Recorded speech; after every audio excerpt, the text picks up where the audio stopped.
Hey all everyone, welcome to my channel Crop Your Agriculture Optional. So in this video I'm going to cover advantages of agriculture optional and hope this video is going to clear your dilemma whether to take this optional or not. So let's start. What kind of advantages that we get with this optional? As you all know the basic information that in mains we have total GS 1, 2, 3, 4 and one optional paper which is having a two papers in it. So in that two papers each comprising 250 marks. So total 500 marks for agriculture optional is there, and not just agriculture, every optional has this 500 marks. Out of these 500 marks every topper aims to score 300 plus marks, which is highest. So this agriculture optional having this potential to get this 300 plus marks. So let us dive into why this agriculture optional should be considered. It's a science based foundation. Everyone has this misconception in their mind that science related subjects are hard. Even I agree, but among all those science subjects, this agriculture is going to be something which is not much hard and which is somewhat familiar to us. Why? Agriculture is something that everyone knows about it.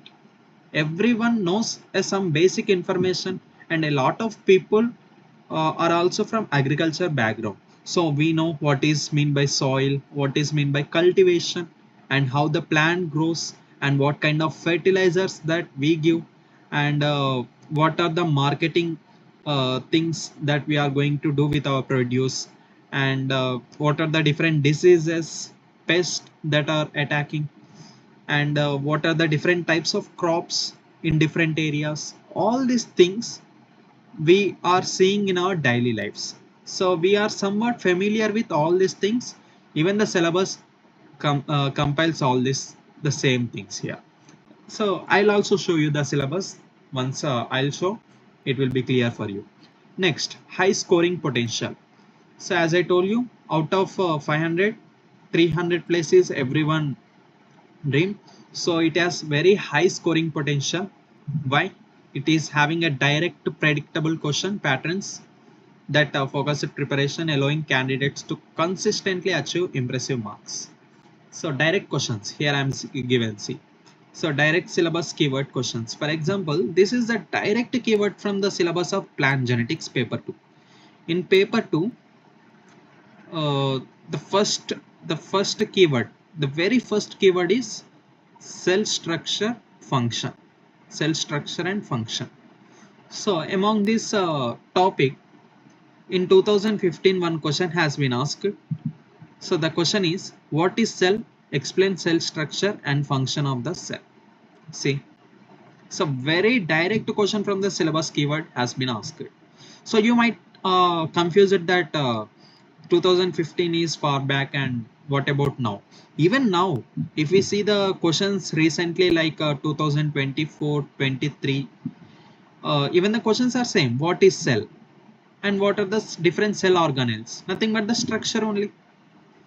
So same type of questions directly from the keywords are being asked, so we don't need to stress much about decoding the syllabus. So this is something that is a very useful thing, having a high scoring potential as well as direct syllabus keyword questions are being asked. Not just this subject like genetics, every subject that you take in the syllabus copy of agriculture, the questions are being same.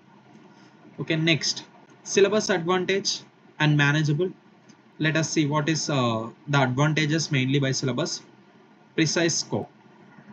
So it is very specific and detailing exact topics. I mean the syllabus itself looks like a decoding one. Like we don't need too much stress on something that we need to decode. For example, if we take any main subject like GS1, let us take GS2 for suppose.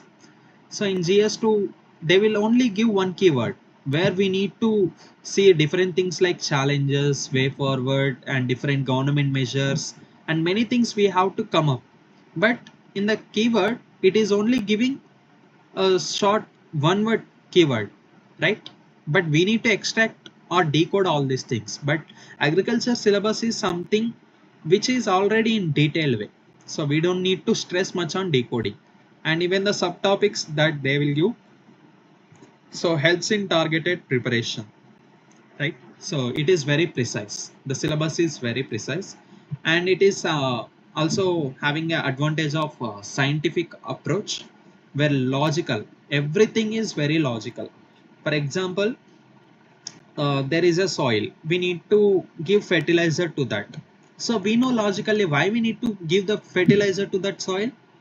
Only if we produce, if we give the fertilizer to that soil, this soil will help the plant to grow just by giving that nutrients that are present or given by us to that soil. So everything that we are going to discuss having this logical progression. So if something is very logical, then we can easily able to relate it with, and easier for us to connect the concepts and build a strong foundational understanding. We don't need to stress much on by hatting, brainstorming much things, because already we know what exactly happening in soil. We somehow have this knowledge. Once you have done with this first reading of this agriculture optional, then you don't need to stress much on brainstorming, revising and everything. Okay. And next, static core. So every other optional, let us take the optional, other optionals like public administration or anthropology or any other optional that we take, having a equal percentage of both static as well as current. But this is something, agriculture is something subject which is having a very less percentage of current affairs has been asked. Not even a very less percent, as per the questions that they have asked from 2015 to 2025. So whatever I have observed, only 99% is static, only 1% is being asked from current affairs, and that is very rare. But we need to fuel up our current affairs only to add the value addition to our answers. So for that thing we need to follow the current affairs, but it's not like that there is a direct question completely based on the current affairs. There is no such questions that are being asked until now. Okay. And next, this is static core, and we don't need to much stress on current events.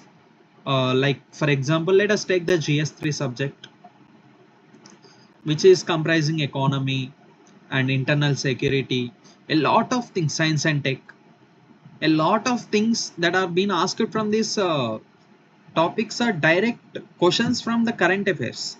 So they will take one current affair topic and they will give you as a question. So in such way, there is no scope of asking direct current affairs question in this agriculture optional. Next, interdisciplinary links. So while focused, the syllabus naturally integrates. For example, let us take GS1 subject and GS2 subject.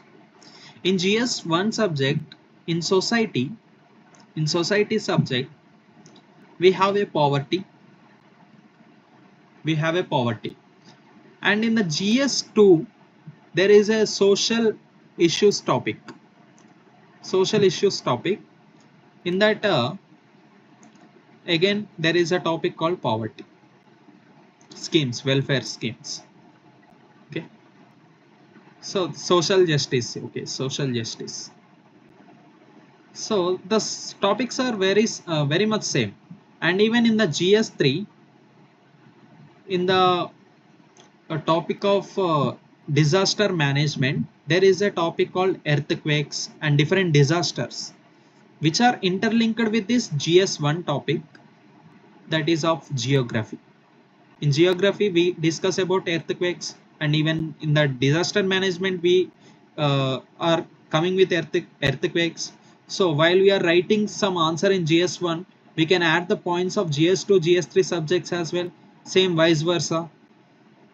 Here the same thing happening in the agriculture optional as well. Everything is interlinked. So every topic that we are going to see in the syllabus is interlinked with each other. So this is one such advantages that we have. So we don't need to stress much on learning a lot of new things. Already whatever the foundation that we have made, then we can easily able to cope up with that, right? So here in a broad way, I'm going to show you the optional subject that are going to be asked in paper 1 and paper 2. In a separate video that I have made a detailed explanation about each and every keyword of these subjects. Here you can observe mainly in paper 1, these are the subjects that are going to be asked.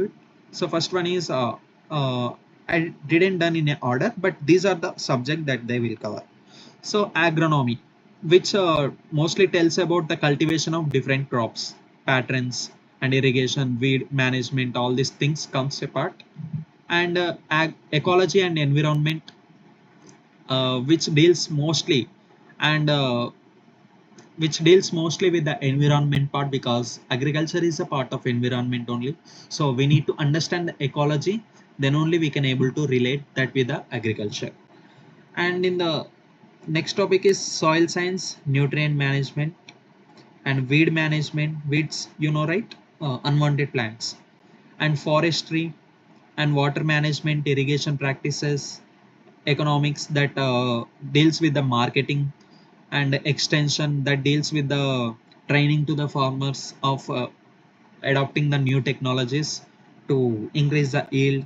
So all these things comes part in the paper 1. And in the paper 2, which is mostly technical paper, compared to paper 1, paper 2 is more technical and more specific and more static. So this is paper 2 is completely static. There is no scope of asking any other current affairs. So like horticulture that they will ask, which deals about cultivation of fruits, vegetables, flowers, etc. And plant protection like entomology, like insects and different diseases that attack the plants, and food production and different trends in food like public distribution system, and next genetics, plant genetics and plant breeding techniques, and seed science, seed technology and plant physiology about different relation in the inside the plant.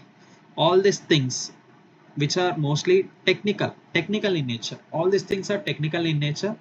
So we don't need to stress much on getting ideas from outside. So already it has been fixed, the topic is fixed.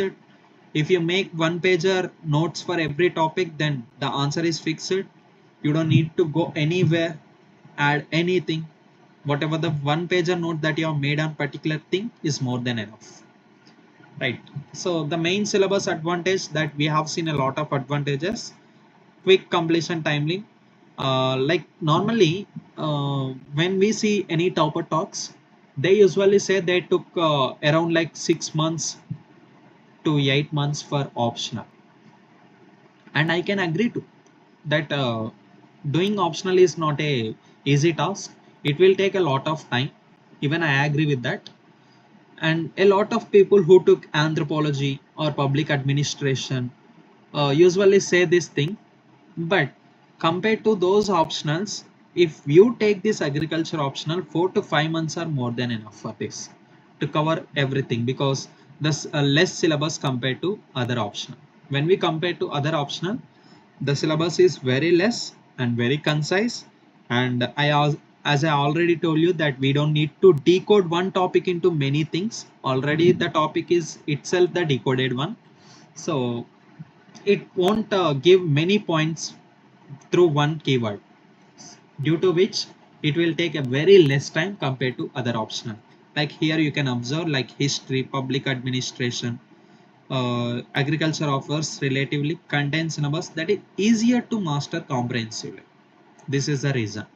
If they give, for example, let us take the example of plant breeding topic, or else let us take the genetics topics itself, cell cycle. Just before I show you one example, right? Cell cycle function is there. So simply what we need to make a notes on this, sorry, cell structure. So what is cell? We need to draw one diagram and we need to write what exactly the cell mean. What are the different organelles? We need to label them, and we need to draw different organelles that are present in that, and also we need to highlight what are the things present and how it functions in the cell of all the organelles. Once you made this 2-pager or 1-pager notes, that is more than enough, because as I already shown you the question, that is very direct, which is same like the syllabus keyword. So not just this thing, any topic that we take randomly. For example, let us take the topic in the plant breeding. In plant breeding, you can see somatic hybridization. Somatic hybridization is there. The questions are very direct. What is meant by somatic hybridization? And in paper one, if we take any uh, questions like forestry, what is meant by agroforestry? What are the uses of agroforestry? So the questions are very direct. You don't need to stress much on decoding that. Next, overlap with general studies. This is the biggest advantage that we have. So on an average, every paper it covers. For example, if we take essay, we cover a broad aspect in essay. Like they will give one simple quotation. We need to come up with different stakeholders, different domains, right? Among all these things, agriculture is also one kind of domain that we are going to cover in the essay. No matter whatever the topic it is, agriculture is going to be the major one. So in essay paper, it got covered. In GS1 paper, there is a subject called geography, where most of the geographical topics are best aligned with this agriculture option. So if you are done with geography, then half of the work is done, because agriculture is a part of geography, right? Geography means in geography we are going to study agriculture also, right? So in GS1 geography is been covered, and in GS2 almost it won't cover much, but the policies or the social justice welfare schemes or such kind of things, even agriculture comes part, but not much. Now take the GS3 paper. So if you observe the GS3 paper, a lot of economy, agriculture. In GS3, what are the subject that we got? Economy, agriculture, and science and tech, and environment, disaster management, and internal security. So out of these topics, major questions are being asked from economy, agriculture, and internal security. So major questions. That means almost a quarter syllabus is in agriculture only. So if we cover this agriculture optional, then we are uh, completely done with this agriculture part in the GS3 part, like economy and agriculture. Like in GS3 paper, you can observe cropping patterns, agriculture markets. This cropping pattern that we cover in agronomy in the agriculture syllabus, agriculture market that we cover in the economics of agriculture in the optional part, pricing mechanism that we cover in the same subject called agriculture economics in the agriculture optional. Next, subsidies and policies, inputs of subsidies, minimum support price, agriculture reforms, that we cover both in food production as well as agriculture economics in the paper 1, food production in the paper 2, and irrigation and resources, water management, irrigation techniques, sustainable practices.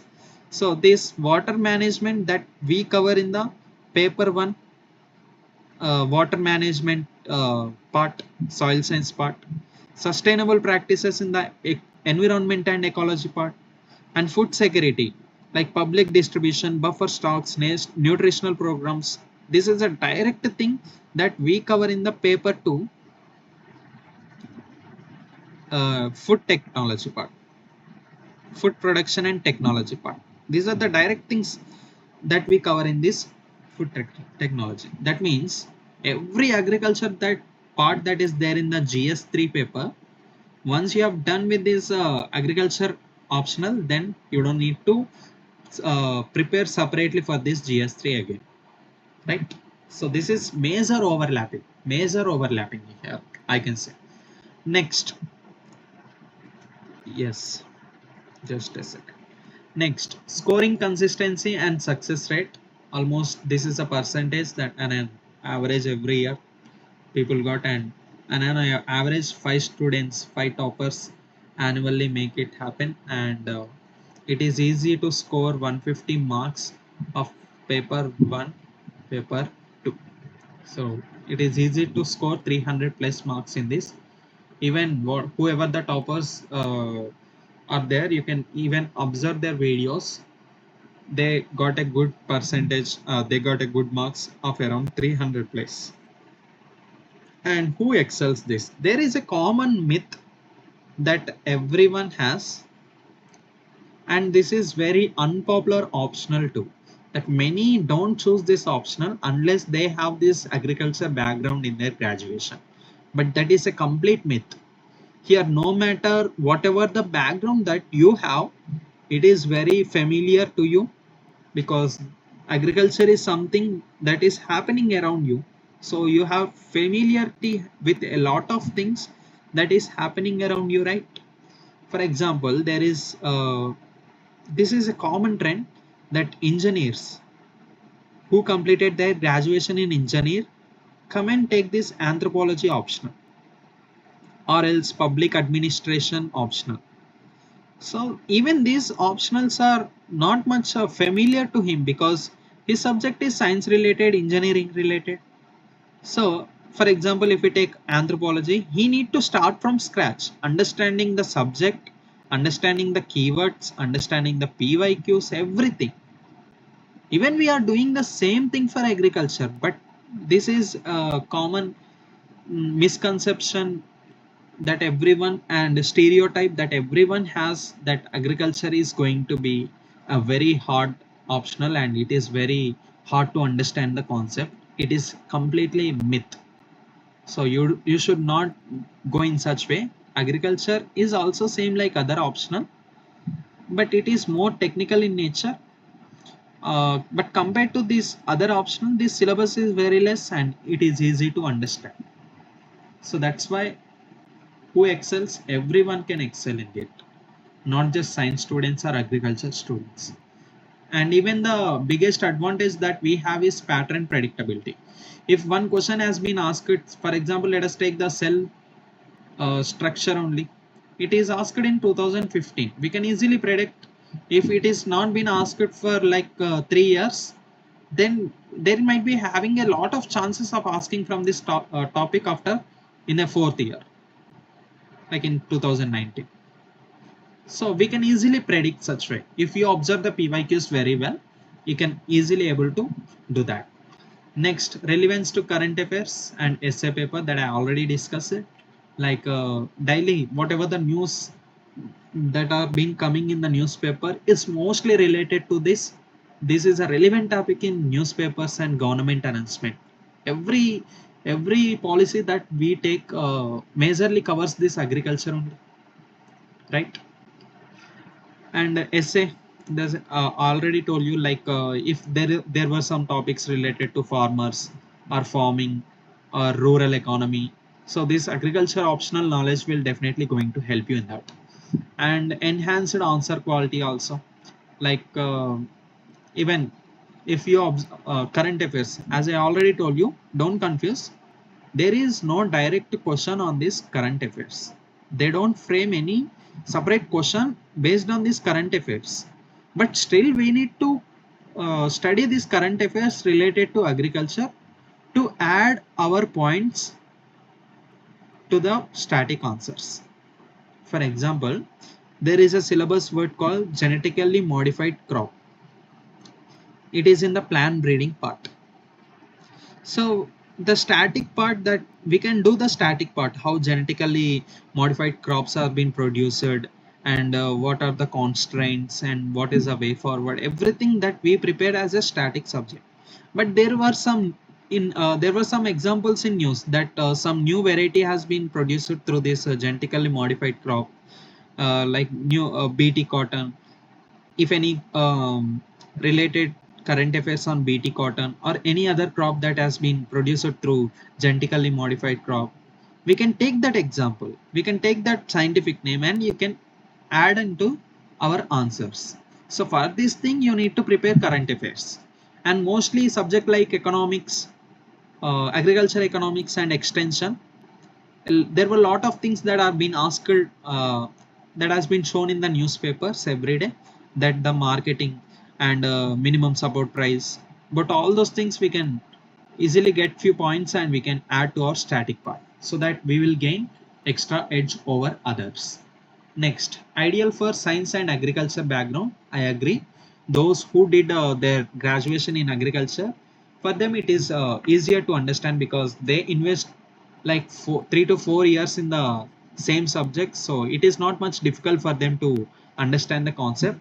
And even for those people who are having a background of botany, technical familiarity by taking agriculture in their graduation, it is easy, but that doesn't mean this is not suitable for engineering students or non agriculture background.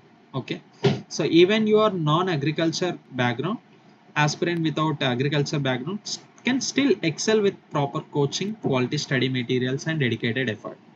So for everything, uh, no matter whatever the paper that we take in the mains like GS 1, 2, 3, 4, essay, optional, every paper that we take, there is a common pattern that we need to follow. That first we need to observe the syllabus, and next we need to observe the PYQs, and after that we need to prepare notes based on this PYQs as well as syllabus, and we can add the value addition plus current affairs, and we can revise these notes. This is common set of thing that we follow for every optional, right? But people usually take a lot of time just seeing syllabus, gathering PYQs and making notes itself taking a lot of time, like 6 months, right? But why I'm here? So I'm here to do all this work for you. So I already uh, done this PYQs year wise. Normally for GS papers, there were a lot of institute that produce year-wise PYQs, but for this agriculture optional, you can't find anywhere. But I did year-wise and topic-wise PYQs, and I also made concise notes. In the next video, I'll also show my concise notes, how I made a notes and what kind of information that I have added, and how I made one pager notes for quick revision, and everything I will show you, what kind of value addition material and how I add current affairs. I'll show you everything.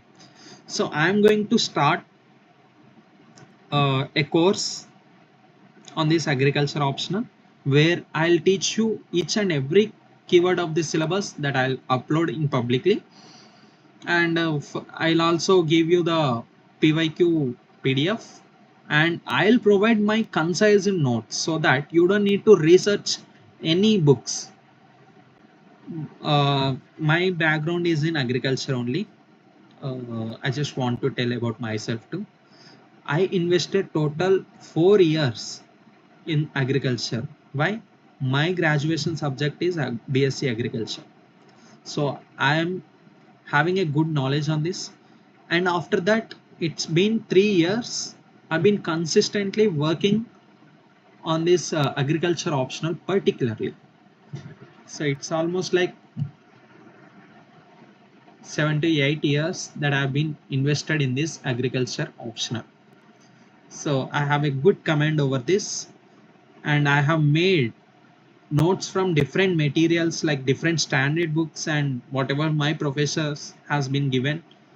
I have made a concise notes among all of them, and I'll give you the exact notes for your preparation so that a lot of time is saved for you.